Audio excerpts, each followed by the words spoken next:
So Facebook's had a busy day. They released something called Meta, and in today's video I want to dive into the aspects they announced for workplaces and how that will work in the context of using a virtual reality / AR experience when you're at work. I want to give you my impressions and where I think and how it will play into the current system of hybrid and remote work. If you're new here, hit subscribe, like this video if you enjoy it, feel free to comment with your opinions on Meta.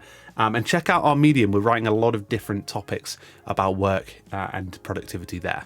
Making a fitness accessories pack that makes Quest 2 more comfortable with fun and games. It's time for everyone's favorite, work. I love that Mark thinks that work is like the fun and games. So I absolutely love this aspect of it in terms of the fact that you could put on some glasses and be able to visually see dashboards in front of you of what you're working on.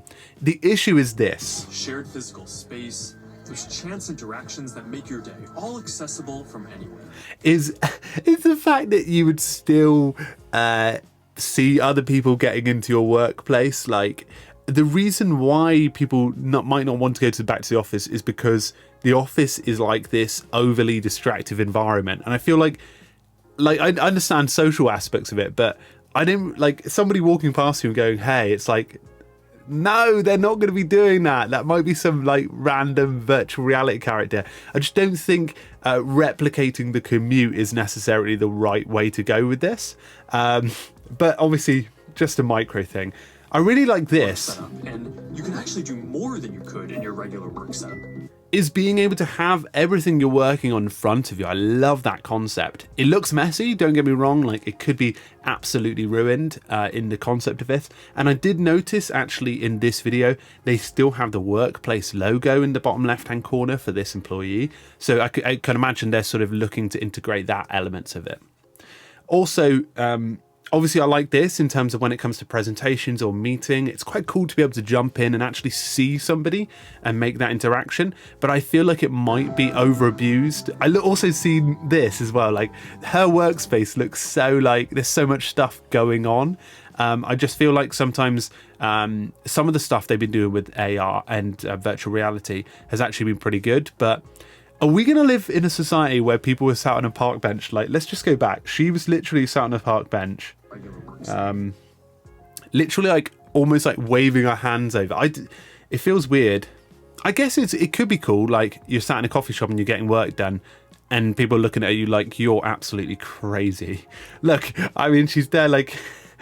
This guy's still looking at a phone like, oh, I think that will, like Chris Dancy says, that'll probably be the archaic thing. But she's there like sort of like going like this. It's like, would you go and do work in anywhere like that? I don't know, just a random corner. I guess you could if you were able to. So what do we think?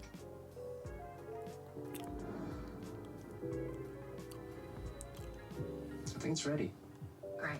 Google have actually got a project. I can't remember what it's called. I think it's something called Glass, but not Google Glass. They're actually working on something where you can actually see someone in crisp quality across a mirror. I like this, being able to go and focus and work on something while you're at the beach. Like, I really like that concept because you could be totally immersed in your environment around you. I'm guessing that's where the AR glasses come in. This is weird. Like, actually... doing meetings, or like forcibly, like that guy looks like Mike Vardy.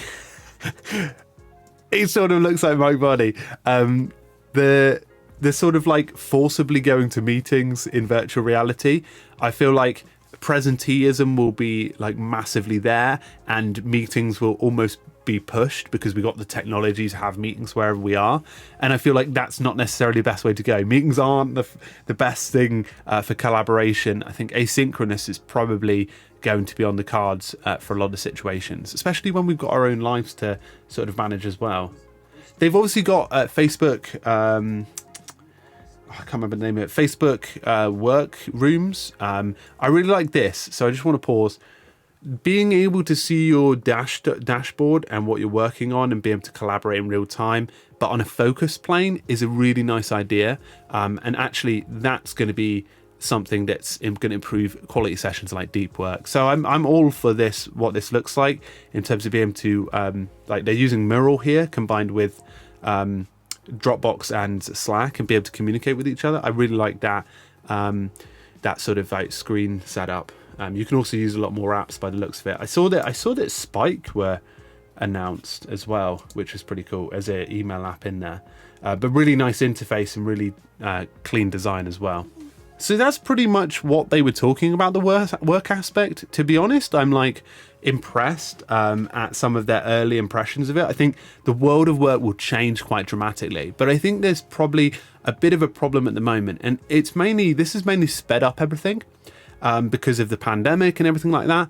But hybrid and remote work aren't right at the moment. There's a lot of companies out there who have set up remote and hybrid and they don't know how to do it properly. I think in the future there needs to be more emphasis on asynchronous work, less meetings, and more flexibility to do work when you want. And I think that whole concept of actually working set hours will slowly dissipate over time, mainly because things like AI, machine learning technologies will replace some of the tools we have in our daily routine. So things that we were doing like administration-y pieces of work will dissipate, and more creative, focused pieces of work that require the human brain at the moment will become more present. And that's something that can't really be judged on the amount of time.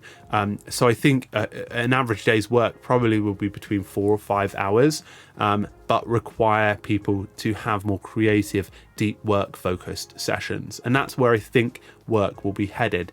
But it's definitely quite weird to see. I mean, I really like the initial designs of actually being able to put on some glasses and see stuff in front of you, like how much sort of technology and how much physical products will we be removing in that context, which is great because there's a lot of obviously these computer processing powers and actual plastic and product and all the sort of stuff that goes into it obviously impact the environment. So as you can imagine, being able to take that context out and have plain surfaces or like blank canvas really does work much better.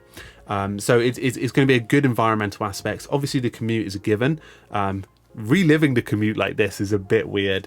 But to be honest, there's going to be ways that people do this, then they're going to do it wrong, and some people are going to do it right. And it's very much like how we live at the moment with productivity apps. Some applications add everything in and expect everyone to know everything, but at the same time other applications are more intentional with it. So it's naturally going to be whether Facebook get it right, whether Microsoft get it right, whether Google get it right. But it's interesting to see their impression on the space and their actions as well. So I am excited for Metaverse. I just think it's going to be bloody weird, just mainly because it's just completely nothing what we thought about. Let's see. Anyway, folks, thank you so much. I hope you enjoyed today's video. Make sure to hit so my microphone stopped working, but basically subscribe, and I'll see you later, guys. Cheerio.